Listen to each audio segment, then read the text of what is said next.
Bonjour à tous. Donc, je vous retrouve pour ce webinaire de revue de marché après 15 jours. À cause de Pâques, nous avons eu un petit saut. Voilà, alors je vous invite d'abord, avant de commencer, à lire les avertissements légaux sur le fait que ce n'est qu'un webinaire de conseils, pas de conseils justement, éducatifs et pédagogiques, et ce ne sont en aucun cas des conseils d'investissement. Donc, vous êtes responsable de votre souris et de vos clics. Donc, pendant que vous lisez l'avertissement, je vais mettre les graphiques en place. Voilà, c'est bon. Donc, on va fermer. Hop.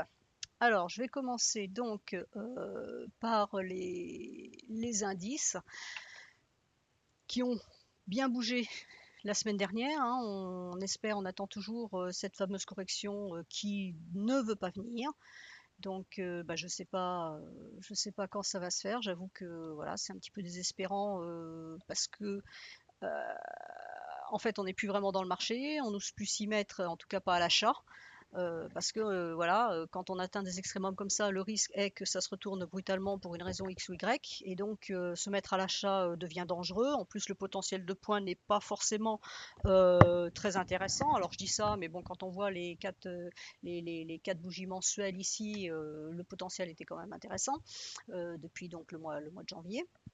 Donc c'est difficile de se mettre à l'achat parce qu'on ne sait vraiment pas où on va, et puis on a tendance à trouver plein de résistances parce qu'on voudrait que ce marché corrige et respire. Hein. Tout marché doit respirer à un moment donné, et là la respiration il n'y en a pas, c'est un peu de l'apnée. Euh, donc l'achat c'est pas possible, et vendre on peut pas non plus parce qu'on va pas se mettre dans le sens contraire d'un marché qui est fortement haussier. Donc c'est pas conseillé de vendre. Il faut au moins avoir un signal de renversement, et là pour le moment on n'en a pas. Donc le DAX là en mensuel, bon voilà, on a déjà eu 3 bougies bleues. On a eu une correction sur la fin du mois de mars avec la mèche. On pouvait logiquement espérer qu'on reviendrait chercher ce niveau-là sur le mois d'avril. Nous sommes au mois d'avril, et en fait, c'est à peine venu, ça a à peine continué sa baisse sur une petite mèche de rien du tout, et ça continue à monter. Donc là, on a atteint à nouveau un niveau clé, donc qui est l'extension de Fibonacci ici, hein, du dernier mouvement ici. Donc on a 0,786. Donc vous voyez que mes objectifs à l'heure actuelle tournent autour de 13 000. Hein. On a un 618 qui est donc la première extension ici, à 13 240. Ensuite, on a un 200% d'extension qui est de 13 000, hein, 13 004, donc qui représente ce mouvement-là. Et ensuite, on a le 0,886 qui se trouve ici. Donc là, on a un cluster Fibonacci. Donc on pourrait supposer logiquement que ça sera le top de ce mouvement-là, et que derrière, on devrait avoir une belle correction, hein, pas des semblants de correction comme on devrait avoir au moins une belle correction. Donc pour ceux qui font de l'Elliott, ça serait la fameuse vague 4 qu'on attend. Donc voilà un peu l'idée. L'autre idée dans l'immédiat, c'est que on n'aille pas forcément au mois d'avril chercher ce niveau-là tout de suite, et que finalement dans les 15 prochains jours, donc il y a la BCE, là, il y a des événements européens à partir de mercredi, donc ça pourrait chahuter un peu les marchés, notamment le DAX. On pourrait envisager qu'éventuellement cette bougie qui est bleue, or on a déjà 3 bleus, donc normalement on devrait avoir une rouge derrière, se transforme justement en doji ou en étoile filante ou en je ne sais trop quoi.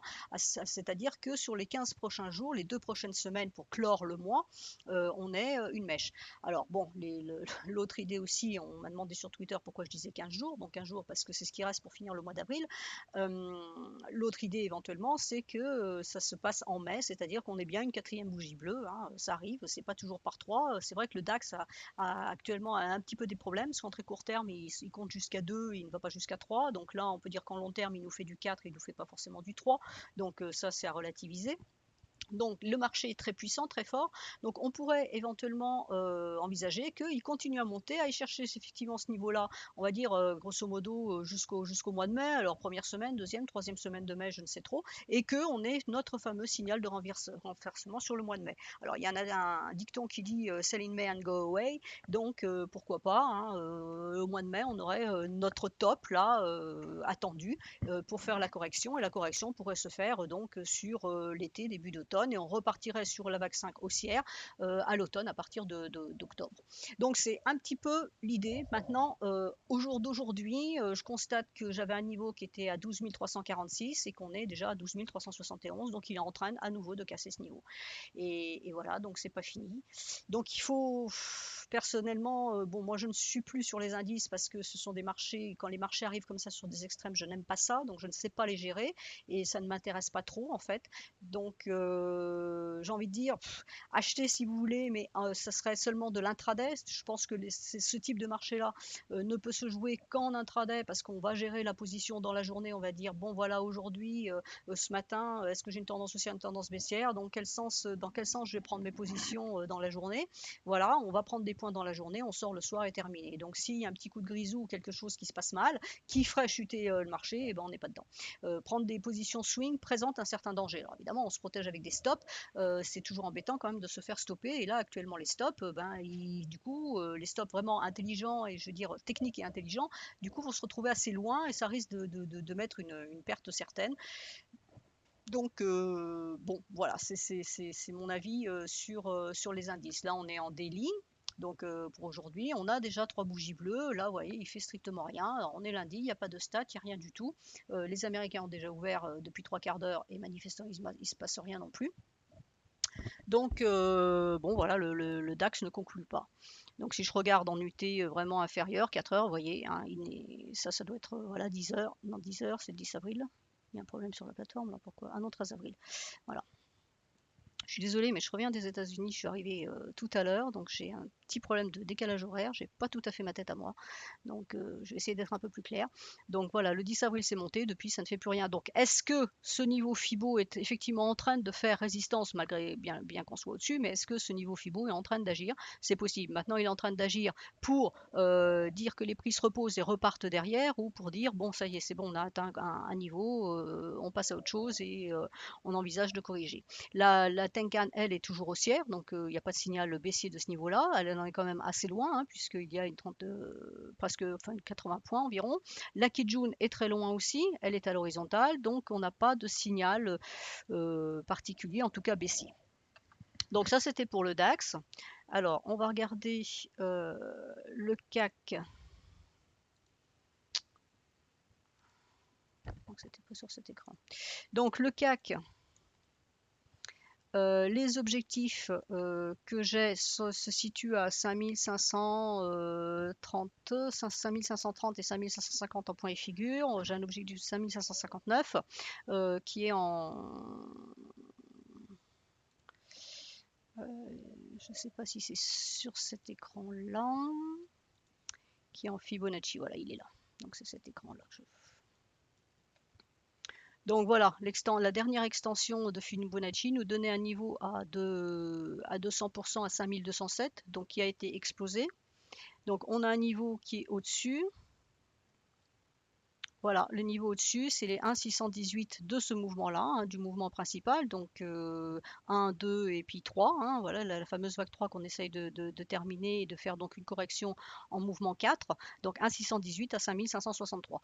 Donc le CAC, voilà un petit peu l'idée de fond. Autant le DAX, enfin non, je dirais qu'en fait les deux sont sur un niveau, le DAX était sur un niveau de 0,786, lui sur un niveau de 200.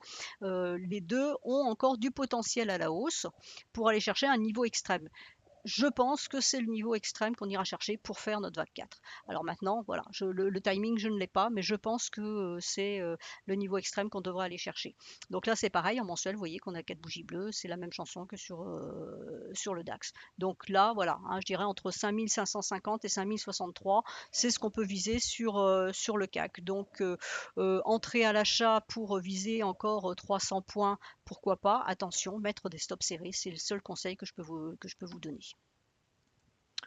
Donc là, si je le regarde en 4 heures, voilà, en 4 heures, hein, autant le DAX était flat, autant le CAC, lui, monte bien. Vous voyez que la lagging span fait bien son office de support. Hein, donc là, c'est vraiment une tendance haussière parfaite. On a une cassure ici, donc il pouvait laisser espérer qu'on partira en correction. Vous voyez que ça a avorté. Ça a avorté pourquoi? Parce qu'on est redescendu sur un double niveau Fibo et parce que la lagging span a été freinée par ce passage faible de nuages. Donc ça, c'était une information comme quoi les prix n'avaient pas du tout envie de baisser, parce que là, c'était relativement facile de baisser. Ça n'a pas baissé, ils se sont arrêtés, c'est reparti. Invalidation du signal baissier donné ici par un signal haussier. Donc ça a végété un petit peu là dans cette zone-là. Donc le 2 avril, on a végété un petit peu dans cette zone-là. Et puis après, c'est reparti. Et là, c'est la hausse, c'est vraiment belle. C'est techniquement beau. Voilà, il n'y a rien d'autre à dire. La superbe cassure ici, le lendemain de Pâques. Et là, vous voyez, conso, et on est reparti. Donc la hausse est forte, vous voyez que la volatilité est forte puisque le nuage est épais de ce côté-là. Donc là, la hausse est belle, quoi. Donc c'est vrai que on peut logiquement dire oui, il y a encore des points à prendre et oui, la hausse est encore là. Bon, pas de signal. Pas de signal de vente, pas de signal d'arrêt aussi. Alors, je vais passer donc au S&P. Alors, le S&P. Alors, le S&P, contrairement aux autres, stagne. Hein. Donc lui, il est sur un niveau assez fort et il stagne. Hein. Donc il est à l'horizontale pour le moment. Il n'y a pas de, il y a plus de volonté haussière, mais il n'y a pas de volonté baissière. Vous voyez qu'on a eu une volonté baissière qui s'était passée ici. On a été venu chercher la Tenkan, il n'y en a pas. Là, la formation qu'on a, contrairement aux autres, c'est que la Tenkan se met à l'horizontale. Donc effectivement, ce qui correspond bien à ce qu'on est en train de voir ici, les prix sont en train de se reposer. Alors est-ce que c'est une consolidation pardon, à plat avant de repartir à la hausse ou est-ce que c'est un début de conso pour chuter et à ce moment-là, vous voyez que l'objectif serait autour des 1800. Sur le mensuel, en journalier, donc en journalier, on retrouve bien cette notion de consolidation. Donc on a eu une première consolidation qui s'est faite autour de la Kijun avec le nuage. Donc c'était vraiment l'indécision totale, tentative de repartir vers la hausse. Et là, on s'installe à nouveau dans une nouvelle consolidation horizontale. Donc on se retrouve à nouveau dans un range qui est coincé entre justement la Kijun et la SSB du nuage ici. On a une Kijun qui est en train de se mettre en renfort de support là au niveau du nuage. Donc là, les prix sont repartis à la hausse. Techniquement parlant, on ne devrait pas redescendre et si on redescend, le support est ici. Alors j'avais évoqué sur cet actif un schéma en anse et tasse, avec anse inversée, pardon. Donc le schéma était le suivant, on avait la tasse ici, on avait l'anse ici et donc si on cassait ce double niveau, c'est pour ça que j'ai ces trois niveaux là. Le premier niveau ici, c'est par rapport à la Kijun. Le deuxième niveau se situe là. Et donc, ce niveau-là, ce qu'on appelle la ligne de coup. Alors, il n'y a pas de coup dans une tasse et d'une anse, mais voilà, c'est comme ça que ça s'appelle en jargon d'analyse technique. Pardon. Donc, on pouvait supposer que si ce niveau cassait là, ça serait la cassure de la ligne de coup. Et donc, on avait un objectif qui se situait à peu près à ce niveau-là. Alors, bah voilà, il y a eu des tentatives. Hein, on a tenté de casser par deux fois, mais le marché n'est pas arrivé à casser. Non seulement il n'est pas arrivé à passer, mais il est reparti de plus belle en recassant la Kijun. Donc il nous a redonné un signal d'achat, puisqu'ici on avait un signal vendeur. Donc l'anse donnait bien un signal vendeur, confirmé ici, puisque là on a eu encore une tentative haussière qui avait été invalidée par cassure à nouveau de la résistance Tenkan plus Kijun. On est revenu chercher le bas. Donc là, mon idée était toujours active. Là maintenant, elle n'est plus active. Hein, c'est simple, c'est invalidé parce qu'on a recassé la Kijun et là on repart bien à la hausse. Donc en fait, sur le S&P, voilà, on arrive sur une résistance. Donc, si les prix cassent la résistance, ça pourrait à nouveau être un achat. Attention, il faut que la lagging span passe de l'autre côté. Hein. Je vous rappelle que vous pouvez avoir des prix qui cassent une droite de tendance, mais la lagging span, elle, se casse le nez dessus. Donc là, en fait, pour acheter de façon sereine, il faut attendre le niveau ici de la lagging span, c'est-à-dire 2117, qui représente le niveau qui peut être ici. On n'achètera pas avant si on veut vraiment acheter. Mais effectivement, si ce niveau venait à casser, je pense qu'on irait encore chercher des nouveaux points hauts. Alors maintenant, quel nouveau point haut je sais pas. Je suis pas sur mon écran d'analyse. Il est où le S&P? Il est là. Non, alors je l'ai plus. Donc je ne l'ai plus. Comme j'avais fait un peu le ménage pour enlever cette tasse avec anse inversée, donc du coup je n'ai plus l'analyse de fond du S&P. C'est pas grave. Donc pour retrouver l'objectif, voilà, hein, quand vous regardez le mensuel, c'est un petit peu impressionnant. Donc vous prenez les extensions les expansions, c'est extension en fait la traduction anglaise, extension de Fibo ici. Et donc, bah voilà, le niveau espéré, c'est 2222, 1,618 d'expansion. Donc là aussi, on peut supposer, comme le DAX et le CAC, qu'on aille chercher ce niveau-là avant de faire une correction. Donc, en ce qui concerne ces trois indices, j'ai envie de dire, on fait de l'intraday pour assurer, pour prendre des points, hein, puisqu'il y a quand même des points à prendre. Donc, c'est un petit peu dommage de regarder le marché se dérouler sans rien faire. Donc, on prend ces points en intraday, on sort le soir, comme ça on est tranquille, on ne stresse pas sur un gap le lendemain. Et on peut viser donc les niveaux évoqués DAX, CAC et S&P. Par contre, je pense que quand on arrivera sur ces niveaux, il faudra être extrêmement prudent, en tout cas ne plus être acheteur, sortir les positions, ne plus être acheteur, voire commencer à initier des positions vendeuses. Alors, quelqu'un me dit, JP me dit qu'on parle de ligne d'eau pour la tasse. Merci, je ne savais pas. Donc moi j'étais restée à la ligne de cou, mais je sais que c'est l'épaule tête épaule. Donc on parle de la ligne d'eau. Voilà, donc maintenant vous savez tout. Bon, moi, ma figure n'a pas marché, mais on va parler quand même de la ligne d'eau. Alors, ce que j'appelle, le visiteur me demande ce que j'appelle point figure, c'est une autre technique d'analyse dont je ne peux pas parler ici, puisque les points figures ne sont pas sur la plateforme FXCM, mais c'est une technique qui est très pratique pour voir les renversements notamment, et pour déterminer les objectifs qui sont extrêmement fiables. Donc le jour où FXCM mettra ça sur sa plateforme, je pourrai vous en parler. Alors,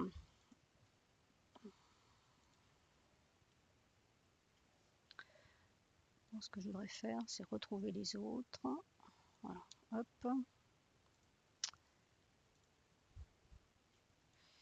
Alors, j'ai présenté ce graphique-là, donc je l'ai expliqué parce que sur Twitter, c'est pas forcément évident à expliquer. Alors, il est extrêmement brouillon, je déteste les écrans qui sont comme ça. C'était juste, j'ai envie de dire, pour la beauté de l'analyse technique, puisque outre que l'analyse technique sert à trader, hein, à voir à lire des graphiques pour nous permettre de trouver des stratégies, des positions d'entrée et de sortie, et donc de faire des points et donc des euros ou des dollars. L'analyse technique, c'est aussi une activité intéressante intellectuellement, et voilà. Et donc par moment, je m'amuse un petit peu, mais bon, outre le fait qu'on s'amuse, il y a le fait que ça donne quand même aussi des informations qui peuvent être intéressantes.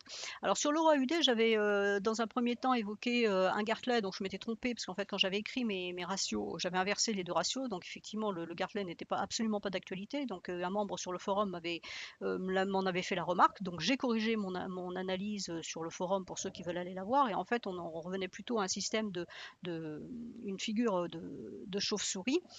Pour le moment ça se déroule suivant ce plan-là, c'est-à-dire qu'on doit descendre à peu près vers ces niveaux-ci. Et donc là, ce que j'avais trouvé hier, c'était quelque chose de plus actuel, hein, puisque l'hypothèse harmonique pattern est quelque chose de très long terme. Donc ça, c'était quelque chose de beaucoup plus court. Et c'était un schéma, donc bullish three drives, c'est-à-dire ces trois points hauts, hein, donc on a trois mouvements et à chaque fois on corrige de 0,618. Et donc en principe, donc bullish, pourquoi? Parce que c'est en train de baisser et donc ça devrait remonter.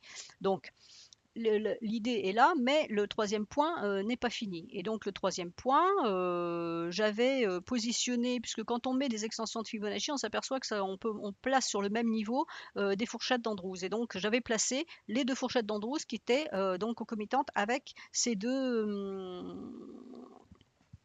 extensions de Fibonacci. Et ça me donnait donc ces deux fourchettes, donc une fourchette bleue et la fourchette verte qui est ici. Et vous voyez que là, actuellement, on est en train de rebondir justement sur ce double support, on va dire, hein, qui est à la fois la borne haute de cette fourchette-là et la borne médiane de cette fourchette-ci. Donc ça avait été cassé. Là, on est en train de rebondir. Pour le moment, ça ne confirme pas. Par contre, au niveau des objectifs, donc les extensions de Fibo me donnait un double objectif ici à ce niveau-là, hein, donc les deux mouvements ici donnent 100% et 0,786, et en extension finale, on avait ces ratios-là qui tombent à peu près avec justement des intermédiaires sur l'harmonique pattern. Et donc j'avais mis voilà, que en fait là on a un cluster ici parce qu'on a du cluster Fibo plus les deux fourchettes d'Andose. Alors ça, ce que je vous dis là, c'est juste en fait pour vous montrer qu'avec l'analyse technique, on peut déterminer plein de choses. Ça donne des idées, c'est-à-dire que c'est pas dire ça va aller là, ça va taper là, donc je vends pour aller chercher ce niveau-là. Non, pas nécessairement. Ce sont des idées. Si mes prix continuaient à baisser, donc c'est-à-dire cassaient ce bas de canal, hein, cassaient ce support-là, à ce moment-là, je peux envisager que mes prix descendent sur ce niveau-là parce que c'est du Fibo, parce que j'ai ça. Là, en Ishimoku, je n'ai pas grand-chose. En Ishimoku, j'ai ça, la SSB qui est ici, qui est dans le prolongement de ce ratio, ce double ratio Fibo. Donc c'est ce premier ratio-là qui va m'intéresser et qui en plus se trouve être sur la borne basse justement de cette sorte de canal. Donc ce niveau-là pour moi est clé. Donc les 1,35, 1,35, 26, et vous voyez qu'en plus on est quasiment au même niveau, hein, c'est 1,35, 262, 1,35, 284. Donc ce niveau-là pour moi est clé sur cette paire-là. Donc je serai très vigilante à l'arrivée de ce niveau-là. Maintenant, si effectivement il devait y avoir un excès vendeur sur cette paire, on pourra aller chercher ce niveau-là. Au-delà, je ne le vois pas. Voilà, donc c'est comme ça que le fait de placer plusieurs outils, alors il faut pas, là je l'ai laissé sciemment, c'était pour en parler, parce que je l'ai tweeté, donc c'est plus facile d'en parler à l'oral, mais c'est pour vous montrer que on peut avec tous les outils d'analyse technique, à condition qu'ils soient pertinents et qu'ils n'aillent pas l'un contre l'autre, on peut essayer de trouver des choses dans la lecture. Mais je rappelle quand même que l'information première se situe dans la lecture des bougies. Donc voilà, donc ça je vais les enlever parce que moi personnellement je vais pas m'en servir. J'ai repéré que ça correspondait à des ratios Fibo particuliers. Donc maintenant je sais que ces deux ratios-là, ces deux clusters-là sont importants. Donc je vais surveiller le bas du canal. Là pour le moment on est en correction, c'est normal. On a cassé une droite de tendance qui était ici. On a cassé une droite de tendance ici donc la semaine dernière. Là on est en train de tester cette cassure. Donc justement si cette cassure tient, à ce moment-là on ira bien chercher les niveaux plus bas. Voilà. Donc la droite de tendance, elle est ici, hein, elle a été cassée. On est en train d'aller la tester. Normalement, on aurait dû la tester tout de suite. Ça n'a pas fonctionné. Alors je suis très mal à l'aise avec les paires en euros, justement à cause de ça, parce que point de vue technique, je trouve que les signaux je dirais pas qu'ils sont pas pertinents, mais je dirais qu'ils ne sont pas fiables. C'est pas vraiment non plus le terme. Je trouve pas vraiment le terme, mais disons que on a souvent des surprises. Là, c'est vrai qu'on a une cassure, on a eu trois belles bougies, on a eu une cassure de droite de tendance. Normalement, 90% des actifs vont retracer immédiatement le lendemain pour aller vérifier cette cassure, hein. C'est le but du jeu, on casse quelque chose, on va la vérifier. Bon, bah ça s'est pas fait le lendemain, ça se fait que maintenant. Alors maintenant, ça va peut-être se faire là. Donc l'idée là, c'est de dire, est-ce que la droite de tendance tient? Est-ce qu'on va chercher la double résistance Tenkan plus Kijun, c'est pour moi le niveau d'invalidation pour la baisse de l'euro AUD. Tant qu'on restera sous cette double résistance, l'euro AUD sera baissier et on pourra donc envisager d'aller chercher le support ici avec ce ratio Fibo. Si ce support lâche, on ira chercher le deuxième ratio. Donc c'est comme ça qu'on va établir la stratégie. Donc là pour le moment, on peut sur l'euro AUD prendre une position acheteuse pour aller chercher ça, donc cette droite ou la double résistance. Donc à vérifier parce que si le mouvement ici est extrêmement fort et on le voit par rapport au mouvement précédent, hein, ça s'est fait quand même en 4 bougies, donc il se peut très bien que la correction ne se fasse qu'aujourd'hui et qu'à partir de demain ça rebaisse à nouveau. Donc il faut être prudent. Alors, visiteur me demande sur quelle unité de temps je conseille de poser les fibos. Mais les fibos, ils marchent quelle que soit l'unité de temps, puisqu'ils sont reproductibles sur les différentes unités de temps. Là, je l'avais posé, je pense, j'avais dû les faire là, peut-être sur le daily, mais vous voyez que les niveaux restent toujours les mêmes. C'est votre lecture à vous sur votre unité de temps et en fonction de ce que vous cherchez. Là, on est sur du daily, donc je vois des mouvements qui sont bien propres, hein, qui sont bien identifiés. Ben, je peux poser mes extensions ici. Maintenant, c'est sûr que sur le mensuel, ça ne donnerait rien du tout, parce que vous voyez, ça, voilà, mes extensions sur le mensuel, elles me font prendre systématiquement les bougies rouges. Donc ça n'a strictement aucun intérêt. Donc il faut se mettre sur l'unité de temps sur lequel on fait son observation. Vous voyez que sur le 4 heures, c'est pareil, ce n'est pas intéressant. Ce qu'on va chercher, c'est les mouvements intermédiaires et qui seront en rapport avec son unité de trading. Là, si vous voulez, si je mettais une extension de Fibo, par exemple sur du 4 heures, j'en mettrais une qui partirait d'ici, qui remonterait là pour me dire jusqu'où on va baisser ici. Donc voilà, alors je voulais aussi, je l'ai vu en passant, donc attirer votre attention là-dessus, c'est-à-dire que j'avais mis un bémol justement sur mon analyse en harmonique qui est dans le forum en disant que l'euro AUD pouvait baisser donc jusqu'à un certain niveau, et d'ailleurs le niveau que j'avais envisagé il était là, il correspondait au bas du nuage. Mais au moment où j'ai publié cette analyse, les prix étaient toujours au-dessus de la Kijun. Donc il fallait, pour valider cette hypothèse d'harmonique, qu'on casse la Kijun. Donc c'est là aussi où l'Ishimoku va avoir son intérêt, c'est-à-dire ça va de nous valider éventuellement des hypothèses ou oui, des idées qu'on va avoir par rapport à d'autres styles d'analyse. Donc l'analyse harmonique me disait on peut descendre jusqu'à tel niveau parce que j'ai une figure en chauve-souris. Et je disais oui, d'accord, mais moi je n'ai pas encore cassé ma Kijun. Donc tant que je n'ai pas cassé ma Kijun, je ne peux pas valider de baisse. Donc là, pour le moment, ce qui se passe depuis que j'ai publié cette analyse, c'est que justement, on est en train de casser la Kijun. Donc c'est ce scénario baissier harmonique est actif pour le moment. Je dis bien pour le moment. Pourquoi? Parce que, comme je l'ai dit tout à l'heure, il reste deux semaines avant la fin du mois, qu'on a eu 3 bougies rouges, qu'on est sur une quatrième bougie rouge et qu'on n'est pas à l'abri que cette bougie-là, finalement, dans les 15 jours qui viennent, remonte au-dessus de la Kijun et donc invaliderait le scénario baissier qui est affiché ici. Hein. Donc c'est pour ça qu'il faut toujours se remettre dans un cadre beaucoup plus général, soit pour valider une idée, soit pour l'invalider. Là, en l'occurrence, pour le moment, mon idée est active, mais elle sera invalidée si en fin de mois, la clôture se passe au-dessus. Au-dessus, c'est bien ce que je dis. Par contre, si la clôture se fait là en fin de mois, on a déjà quand même une mèche, hein, se faisait là en fin de mois sous la Kijun, à ce moment-là, mon scénario baissier serait validé, à confirmer le mois suivant par un test de la Kijun. Alors vous voyez que le niveau suivant est ici, hein, c'est la Kijun mensuelle qui se trouve dans le niveau Fibo ici qui est de 0,618, qui est ici dans le prolongement de la SSB. Donc là c'est pareil, vous voyez qu'on peut avoir entre Ishimoku et Fibonacci, tout le monde l'utilise, hein, ça donne des bons niveaux d'objectifs. Et on va prendre les niveaux qui vont être les plus pertinents par rapport à l'Ishimoku. Donc là, si je regarde par exemple sur cet écran mensuel, je vais avoir ce niveau-là qui est dans le prolongement d'une Kijun, qui est dans le prolongement d'une USSB. Donc ce 0,618 va faire obstacle. Un 37,24 va faire obstacle, c'est évident. Les prix s'arrêteront dessus. Par contre, si ça casse, il y a de fortes probabilités qu'on a cherché effectivement ce double niveau, qui est un double niveau Fibo, mais vous voyez qu'il n'est pas exactement au niveau de la SSB ici.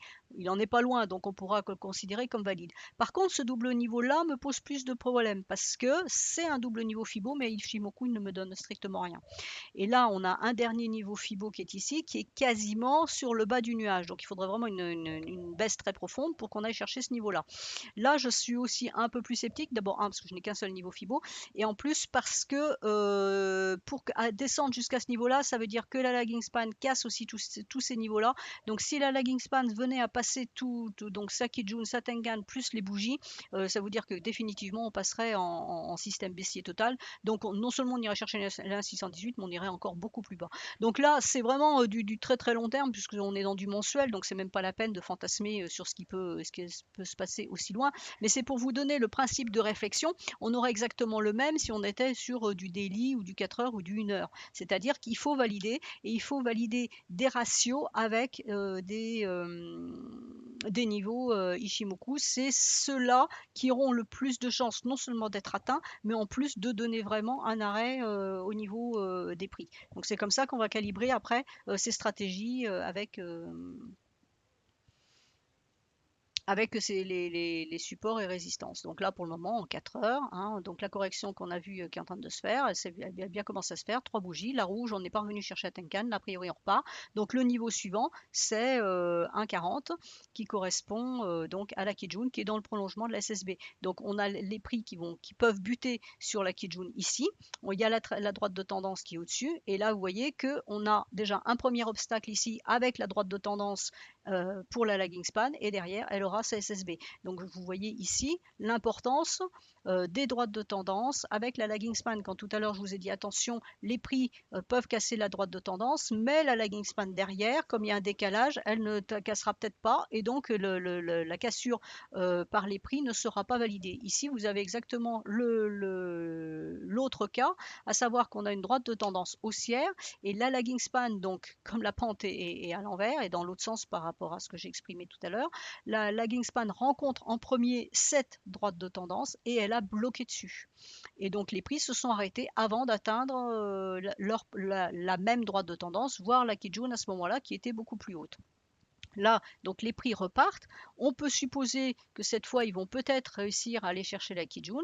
Et vous voyez qu'il faut que la Kingspan passe. Alors, elle va remonter un tout petit peu plus haut qu'elle n'est montée tout à l'heure. Donc, ça nous met sur le haut des mèches ici. Mais derrière, elle aura la SSB encore en résistance. Donc faites attention quand vous avez quand on se trouve sur des niveaux clés, notamment des droites de tendance qui sont pentues, hein, c'est-à-dire ce ne sont pas des horizontales comme la SSB ou une Kijun qu'on peut avoir. Quand ce sont des droites de tendance, vous avez un jeu entre les prix et la lagging span, c'est-à-dire que les prix peuvent passer mais la lagging span ne passera pas et auquel cas eh ben, votre cassure ne sera pas validée. Donc là aussi, ça peut être un apport par rapport à simplement passer des droites de tendance sur un graphique nu. Mettre l'Ishimoku peut nous permettre, grâce à la lagging span, de dire est-ce que ma droite de tendance, la cassure va être validée ou non. Alors, donc, je vais prendre quelques actifs. Alors, il y avait le NZ, j'avais parlé du NZD USD. Il est où mon NZD USD? Il est ici. Alors, le NZD USD, voilà. Alors, pour le moment, on a un petit souci avec l'USD qui refuse de corriger. Donc, on avait, comme disait Adriane, on avait un problème entre les paires en USD, à savoir que le NZD USD était la seule paire haussière, alors que toutes les autres paires en USD étaient baissières. La UDUSD, GBP USD était baissière parce que l'USD montait. Et le NZD-USD, bizarrement, montait aussi. Normalement, il aurait dû baisser avec un USD qui montait. En fait, c'est parce que le NZD s'est trouvé à un moment être très fort. Comme c'est une paire qui est peu liquide, le NZD étant peu liquide, tout mouvement est toujours amplifié. Et donc, ce qui se passe, c'est que là, bon, bah voilà, le NZD-USD a décidé de rattraper, je dirais, son retard baissier par rapport aux autres devises. Mais vous voyez qu'on se trouve entre deux niveaux clés. Donc pour le moment, je ne suis pas baissière sur le NZD USD. Je n'ai pas envie de le vendre tant que je suis entre ces deux niveaux, qui est la Tenkan Weekly et la Kijun Weekly. Donc je suis bien en train les prix, pas moi, les prix sont en train de travailler une double résistance, hein, puisqu'on était en bas et qu'on est en train de remonter. Donc c'est une double résistance qui est très écartée. En général, on va avoir ce type de résistance ou de support extrêmement rapproché. Là, il se trouve qu'en fait, on est assez écarté. Et vous voyez qu'on a la Tenkan Weekly qui est là, on a la SSB, le bas du nuage qui est ici, donc qui offre aussi une résistance puisque les prix sont en dessous, et on a la Kijun au-dessus. Donc c'est vrai que les prix sont montés chercher la Kijun, ont tenté de traverser, donc vous voyez que les mèches sont toujours importantes, hein, ça c'est le manque de volatilité sur cette paire, donc les mèches sont importantes, on est allé chercher, on a traversé pardon, la Kijun et ça a avorté, là on est descendu très profondément, on est revenu ici, on pouvait s'attendre à ce qu'on recasse la Kijun, la semaine suivante ça ne s'est pas produit, et là on est à la deuxième semaine baissière,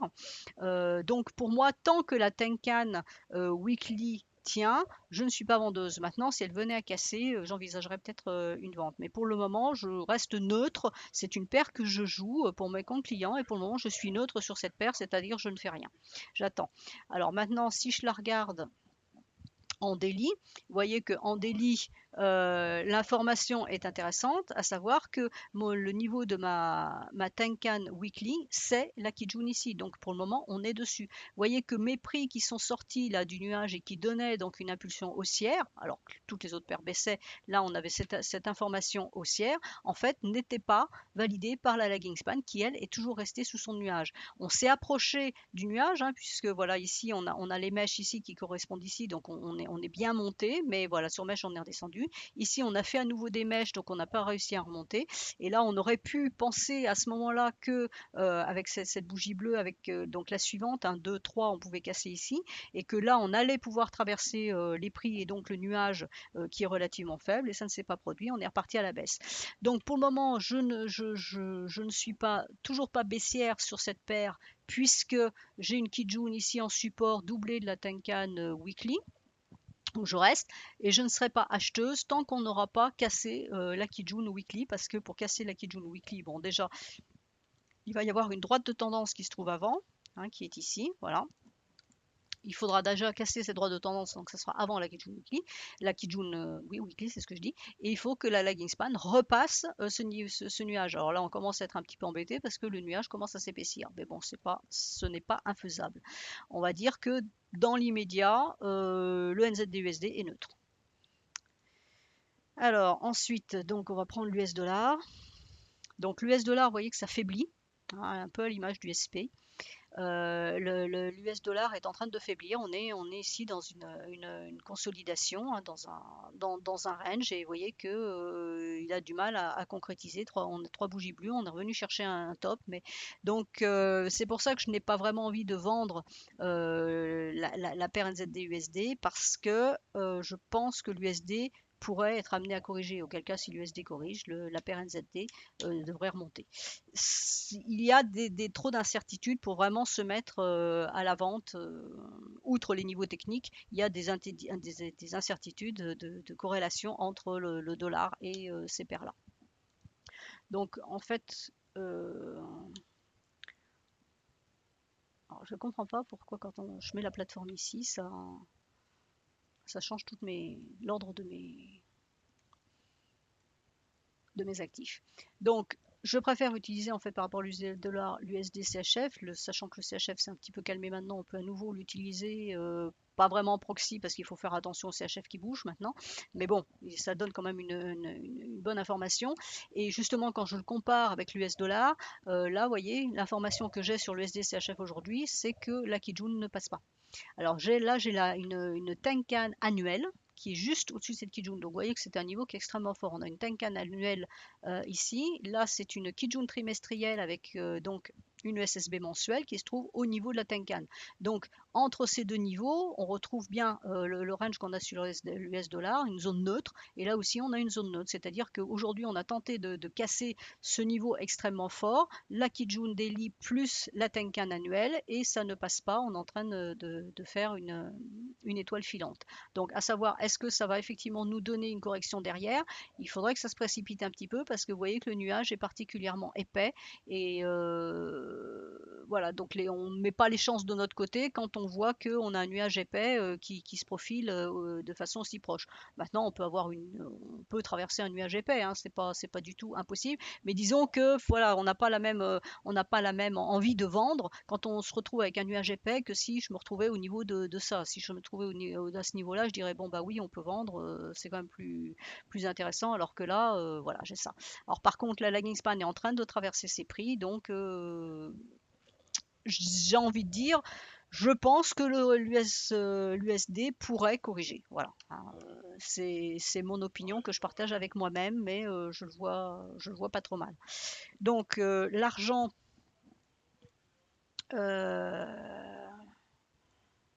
voilà. Donc l'argent n'avait pas réussi à passer ce niveau-là qui est très fort. Vous voyez que ça a été un niveau qui a été très travaillé. Ça n'a pas passé. On a eu un signal vendeur qui a été donné le 9 avril, qui a été invalidé donc vendredi. Donc j'étais un petit peu mitigée sur cette invalidation. D'abord parce que la lagging span de l'autre côté ne faisait que rentrer dans le nuage, donc elle est très loin encore de sa Kijun, et surtout parce qu'elle restait en dessous de sa Tenkan qu'elle est en train d'essayer de casser aujourd'hui. Là, il y a eu un gap et on est en train de revenir sur la Kijun. Si on venait à traverser la Kijun d'ici ce soir, du moins si la clôture se faisait en dessous, parce qu'on a déjà traversé en cours de journée, si la clôture se faisait en dessous, on aurait l'invalidation l'invalidation de l'invalidation, c'est-à-dire on reprendrait un signal baissier. Et donc on pourrait déterminer. Alors ça ne va pas dans mon idée en sens où si on a un signal baissier, sur l'XASG USD, ça veut dire que l'USD monte. Or, je viens de dire que je pensais que l'USD allait corriger. Donc, vous voyez, tout ça est lié. Et là, actuellement, même sur les devises, sur les indices, on a du mal à mettre des stratégies en place. Mais sur les devises, c'est un petit peu le même topo. Parce que là, du moins les devises en USD, tout dépend si oui ou non l'USD veut corriger ou pas. Donc là, voilà, il faut surveiller ce niveau-là. Vous voyez qu'on a un double support, hein, puisque ici, on a la SSB journalière que la lagging span doit casser pour valider la baisse. Et donc c'est un niveau de support aussi pour les prix. Et ça correspond, donc d'après mon étiquette, ça correspond aussi à une Kijun Weekly. Voilà. Effectivement, l'étiquette était exacte pour une fois. Donc on a 3 bougies rouges qui viennent taper, alors on est lundi, donc il peut encore se passer des choses ici vendredi, qui viennent taper sur la Kijun. On pourrait, donc deux hypothèses, hein, on clôture en dessous et dans ce sens-là on va repartir à la vente la semaine prochaine, ou alors on clôture de cette façon-là, après 3 bougies rouges, à ce moment-là on partirait à la hausse, qui correspondrait à effectivement une correction sur l'USD. Donc j'envisagerais plus en fait ce scénario-là. Là le support est double, hein, on a la Kijun et la Tenkan qui est ici. Maintenant il faut que la lagging span passe. Et on est là, donc là, oui, on est là, donc la semaine prochaine c'est ici, donc ça peut passer. Donc vous voyez que là on pourrait avoir un signal d'achat sur l'argent. Alors on fera attention parce qu'on va avoir une droite de tendance qui va passer à ce niveau-là, qui pourrait bloquer pour aller chercher le nuage. Donc tout dépendra de la force du mouvement. Si force il y a parce que l'USD corrige vraiment, à ce moment-là, la droite de tendance sera traversée. Donc même chose sur l'or. Donc sur l'or, autant l'argent, vous voyez qu'on pourrait avoir une envie d'achat si la Kijun tient. L'or, c'est un petit peu différent en sens où on est sous la Kijun. Donc pour acheter de l'or, il faut casser la Kijun. Et vous voyez que vous avez plusieurs niveaux. On a la Kijun ici. Voilà, on a la Kijun ici, on a un autre bout de Kijun ici, et après on a encore une SSB. Alors le nuage n'est pas trop épais, donc on pourrait supposer que ça passerait, mais on a quand même des résistances assez fortes avant. Je suis moins optimiste pour acheter de l'or que je ne le serais sur l'argent, juste à la vue graphique, sans même prendre en compte l'aspect USD. Voilà, en daily, sur l'or. Donc vous voyez ici la lagging span qui a tenté de traverser, donc elle a bien traversé sa Tenkan, elle est au-dessus, mais vous voyez, elle n'arrive pas à conclure, elle redescend sur les prix. Donc là, pour aujourd'hui, j'ai envie de dire que l'or ne devrait plus trop baisser, en sens où la lagging span est déjà plantée sur cette grande bougie, donc elle a un gros support. Par contre, vous voyez que demain, il n'y a plus rien, elle peut descendre très loin, hein. La Kijun Daily, donc, est ici. Le nuage fait obstacle, il est épais, hein, on a eu bien une progression haussière à ce niveau-là, correction en 3 bougies, la bleue est partie, donc on pouvait s'attendre effectivement à ce qu'on continue bleu. Après les deux, vous voyez qu'on a 2 belles corrections qui se font absolument de façon parfaite ici. Donc on pouvait s'attendre à ce qu'on reparte à la hausse ici. L'USD pose problème, et donc là on repart à la baisse. Le support est ici, donc l'or, je ne vendrai pas tant qu'on ne sera pas en dessous des 1183, donc la Kijun Daily, et on n'achètera pas tant qu'on n'aura pas cassé ce double niveau. Après, on peut faire de l'intraday, c'est-à-dire jouer l'entre-deux. Mais si on veut prendre une position, on va dire moyen terme, les niveaux à négocier, le premier niveau à négocier à la hausse, c'est celui-ci à 1225, hein, qui correspond à la SSB ici, dans le prolongement de cette SSB-là. Et le deuxième niveau, c'est la SSB qui est ici, voilà, qui continue là et qui est dans le prolongement de la Kijun. Donc là où on a 2 fortes résistances et à la baisse on a un support qui est moins important finalement que les 2 résistances. Donc je suis assez mitigée sur une progression haussière de l'or.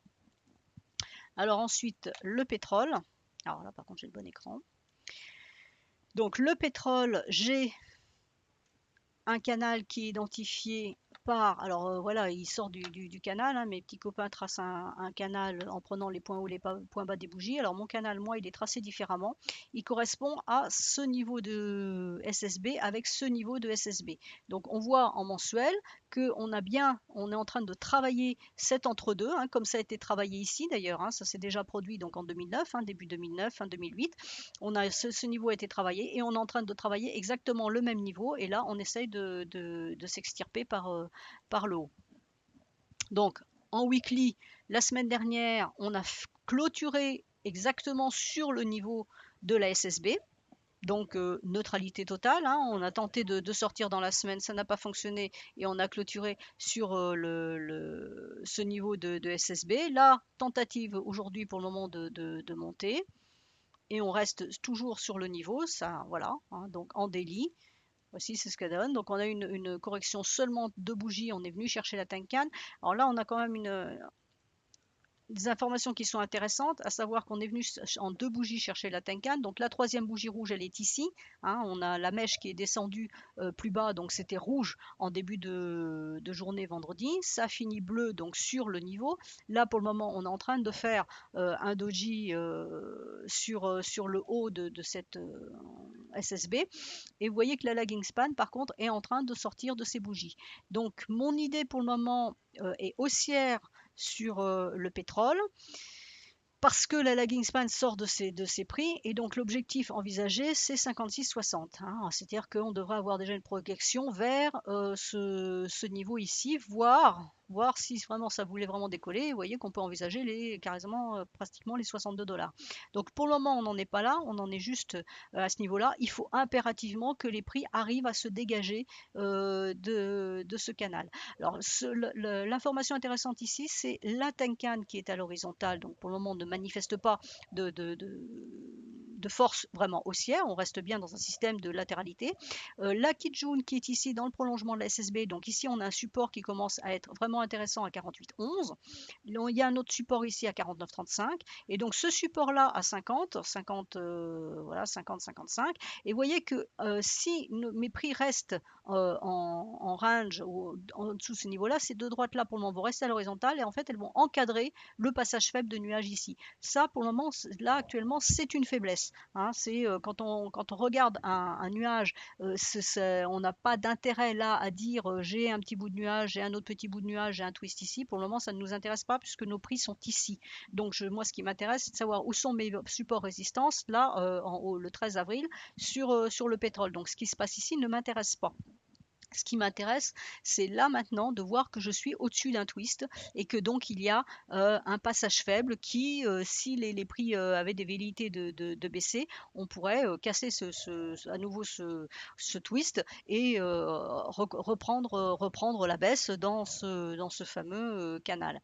Alors, le bémol que je mets, c'est justement cette Tenkan et cette Kijun qui vont encadrer ce passage faible. Donc, on est en train de créer un double support autour de ce passage faible de nuages. Et de l'autre côté, la lagging span qui va avoir affaire à cette Kijun ici, donc qui pourrait la freiner aussi dans la descente. Donc je trouve que les supports commencent à vraiment être intéressants et que de mon point de vue, mais ça c'est un point de vue d'analyste, hein, maintenant on peut avoir d'autres idées, je pense que retourner chercher le bas du canal n'est pas à envisager pour le moment. Par contre, il faudrait surveiller ce qui se passe là pour éventuellement prendre une hausse.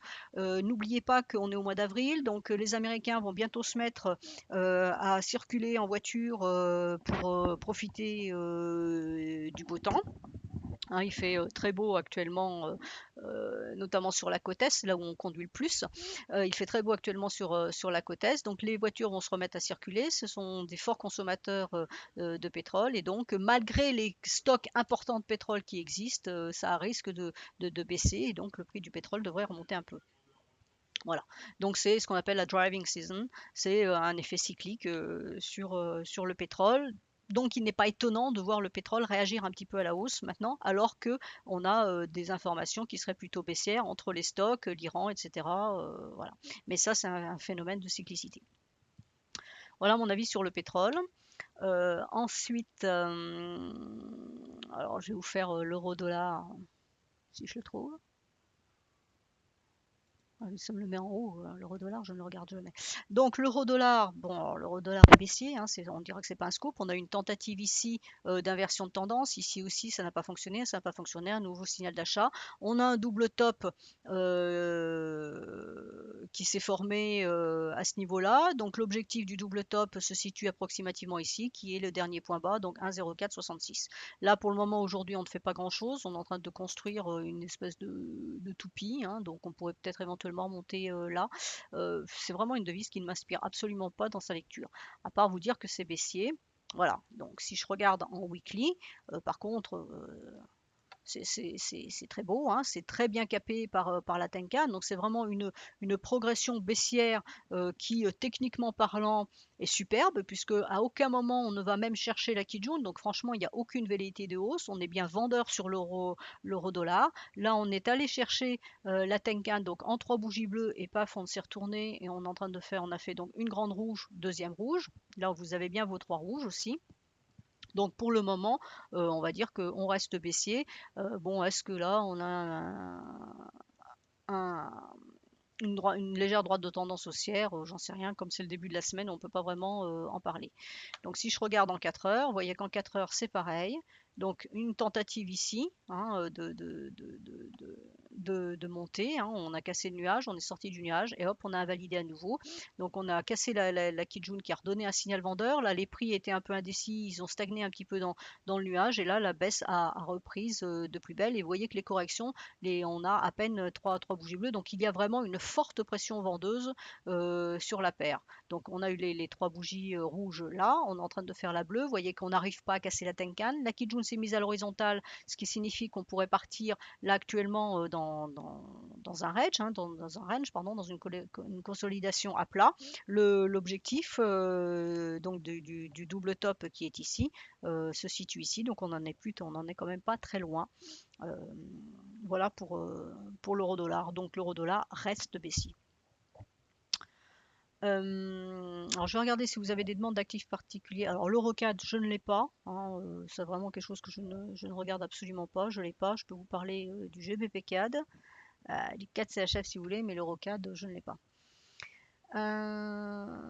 Alors, comment j'ai tracé l'annuel, le trimestriel? Parce que sur la plateforme ça n'existe pas. Oui, effectivement, je l'ai pris sur une autre plateforme et je l'ai tracé après. Ça n'existe pas sur cette plateforme. Alors l'euro GBP, je ne l'ai pas. Alors le câble. Le câble. Alors le câble, c'est une paire que je ne fais qu'en intraday, parce que quand je la regarde comme ça en long terme, bah franchement, c'est pas excitant. Alors, voilà, en hebdomadaire, donc en hebdomadaire, c'est pas un bouton que j'étais pas venu sur cet écran. En hebdomadaire, c'est baissier, hein, pareil, on est bien capé par la Tenkan, tentative ici, on ne va pas chercher la Kijun, donc ça reste baissier, à l'image du dollar qui est haussier, hein, c'est quelque part, il y a une certaine logique dans cette histoire. Donc là, même chose, si on envisage que le dollar corrige, la paire GBP-USD pourrait remonter. Vous voyez on a dépassé les 100% de correction de ce mouvement-là. Les 1,272 ne sont pas très loin, mais on n'y est pas encore. Donc, je veux dire, le câble en long terme, pour le moment, j'ai pas vraiment d'avis très tranché sur cet actif. Voilà, en daily, donc aujourd'hui, bon, ça ne donne pas grand-chose. Je préfère vraiment le trader en intraday, et vous voyez, depuis quelques temps, parce que regardez ce qui se passe, vous avez là des forts mouvements, donc c'est du daily, hein, donc là vous avez une forte journée haussière, une forte journée baissière derrière, haussier derrière, et ça c'est là, alors vous avez des journées où il y a effectivement des forts mouvements, donc en intraday c'était intéressant, en swing ça ne donnait strictement rien, et vous avez aussi les journées où il ne se passe strictement rien, à l'image de celle-ci, là vous avez des mèches qui sont absolument importantes. Alors le GBP USD n'est pas un actif qui mèche énormément. Contrairement au pair en NZD, ce n'est pas un actif qui mèche énormément. Donc quand moi je vois ça sur un écran, je me dis qu'il y a de la volatilité, qu'il y a quelque chose dans le marché qui ne va pas. Et dans ce cas-là, je préfère m'abstenir de trader ce genre d'actif. Donc là, on va effectivement rentrer dans une période où la volatilité sur le GBP va augmenter de façon notoire, puisqu'il y a des élections au Royaume-Uni qui sont le 7 mai. Donc pour le moment, l'équilibre est parfait entre les partis candidats. Donc il n'y a pas de tendance claire qui pourrait se dessiner aussi bien pour l'indice, le FTSE, que pour les paires en GBP. Mais pour ceux qui tradent justement tout ce qui est en rapport avec le Royaume-Uni, faites attention parce que la volatilité risque d'augmenter de façon notoire à partir de maintenant jusqu'au 7 mai. Hein. Donc voilà, on peut avoir effectivement des mouvements un peu sur le GBP USD. Alors le GBP USD, c'est pas terrible parce qu'on a l'effet USD en même temps. Donc si on veut jouer le GBP, il vaudra mieux soit se mettre sur le GBP CHF, en vérifiant bien que le CHF, lui, de son côté, est neutre. Hein. Donc vous voyez que si je regarde en daily GBP CHF, c'est bien ce que je vous disais, le GBP pour le moment est assez neutre, ne fait pas grand chose. On est au-dessus d'un support majeur, on est en dessous là d'une résistance, on a un bout de résistance ici avec la SSB et la résistance ici avec la Kijun. Donc pour le moment, on n'a pas de signal précis sur la devise en elle-même, le GBP en lui-même. Le GBP NZD, lui, est beaucoup plus actif. Donc c'est une paire que je préfère nettement. Donc ça ne marche plus, ça n'a plus d'intérêt. Voilà. Donc le GPP NZD, lui par contre, vous voyez qu'il est descendu chercher un support. Alors j'ai pas mis d'étiquette quand j'ai fait ça. Voilà, donc ça ici, l'étiquette elle y était, mais elle était loin. Donc vous voyez, en fait, ça correspond à la Kijun mensuel. Donc le GBP-NZD est en train de travailler ce niveau-là. Vous voyez que c'est un actif qui fait des mèches impressionnantes, hein, puisque là c'est quand même sur du mensuel. Donc on est sur trois bougies rouges, hein. On a eu une correction en trois bougies rouges, on a refait une bleue derrière, on a refait trois rouges là. On pourrait s'attendre, je dis bien on pourrait s'attendre à ce qu'on fasse une bleue le mois suivant, c'est-à-dire un GBP haussier. Et pour ce faire, il faudra que la lagging span traverse sa Kijun. Il y a du potentiel haussier sur cette paire, hein, puisque à terme, alors c'est du moyen long terme, hein, vous voyez, on pourra aller chercher les 2,41. Donc on a du potentiel haussier. Là, le nuage pourrait se traverser en diagonale ici, donc c'est pareil, ça c'est le niveau, hein, qui est indiqué. On a un autre niveau qui se situe ici à 2,33. Ce sont des niveaux à aller chercher, mais la paire, vous voyez qu'ici elle est en range, en consolidation horizontale, pardon, hein. On a eu un mouvement baissier, donc ça consolide depuis déjà quelques temps, hein, on va dire même quelques années. Donc on pourrait repartir de cette façon-là. Donc maintenant que je sais que c'est ma Kijun mensuel, voilà. Donc en hebdomadaire. Donc on pourrait avoir fait un double point bas. On sera en train de faire là, un avalement haussier. La lagging span s'apprête à sortir de son nuage. Alors attention, on a un niveau ici, hein, à 1,9759. Donc il y a une résistance qui est à ce niveau-là. Et après, on a ce niveau-là. Si ce niveau-là casse donc au-dessus entre 2 et 2,02, à ce moment-là, on pourra être acheteur ferme sur le GBP NZD. Voilà. Avec comme objectif, vous voyez, on a le 2 ici, hein, on retrouve quand je vous ai dit entre 2 et 2,02, le 2 c'est ça, c'est la SSB doublée de la Kijun et le nuage qui est derrière. Alors bon, là, on a un twist ici. Donc on peut imaginer en daily donc un mouvement qui nous emmène vers vers le passage du twist. Alors je vais voir quels sont les actifs. euh,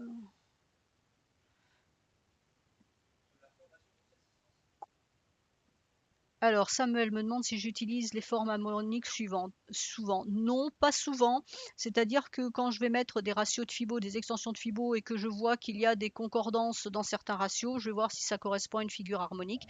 L'intérêt de la figure harmonique, c'est que ça peut nous donner des objectifs à la hausse ou à la baisse. Je ne suis pas une grande fan, hein, je ne pratique pas ça assidûment, mais c'est vrai que quelquefois, comme je l'ai dit tout à l'heure, ça permet de se mettre, de se cadrer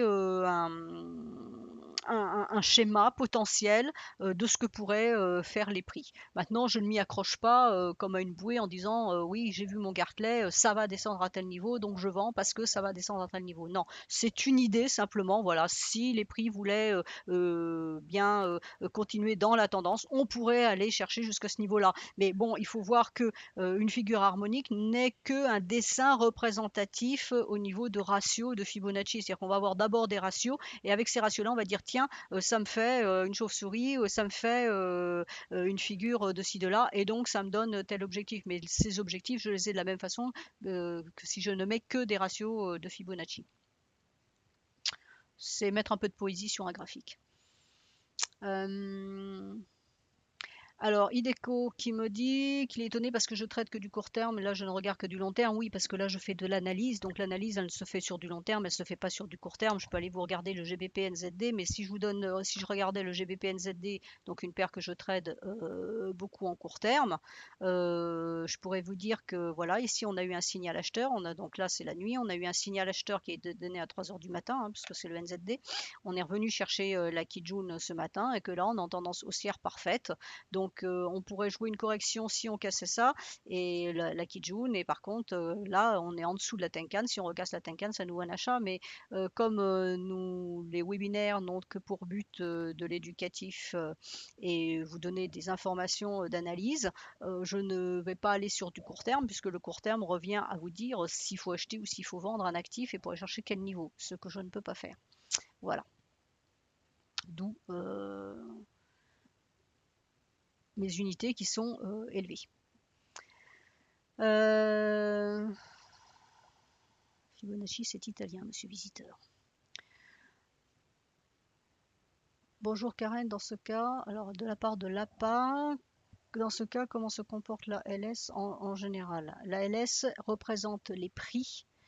La LS représente les prix décalés de 26 périodes en arrière et ne représente que les prix en clôture. C'est-à-dire que quand vous avez des mèches comme ça, elle n'est pas représentée. Vous voyez que ici, par exemple, on a un niveau ici et là, je ne l'ai pas parce que c'est une mèche et ce ne sont que les prix en clôture.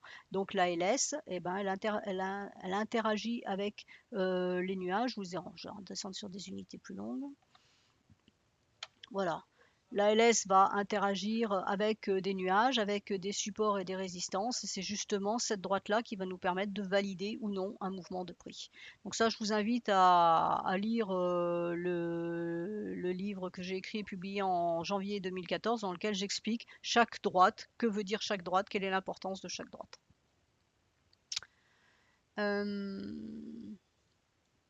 Alors Sophie 11 qui me dit qu'elle ne peut plus regarder un actif sans Shimoku, ben, je suis très contente.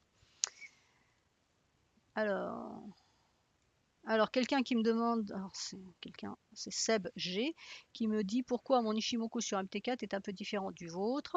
Alors la différence entre la plateforme MT4 et la TS2, c'est que les fuseaux horaires qui sont pris en compte pour les calculs des bougies ne sont pas les mêmes. MT4 est basé sur New York alors que la TS2 est basée sur l'Europe et donc vous avez un décalage de bougies, ce qui fait que vous avez donc des décalages de bougies 4 heures et donc des lits et ce qui fait que vous aurez des nuages et des droites qui seront différentes. Et pour information, le véritable, entre guillemets, Ishimoku, c'est la TS2 et pas MT4.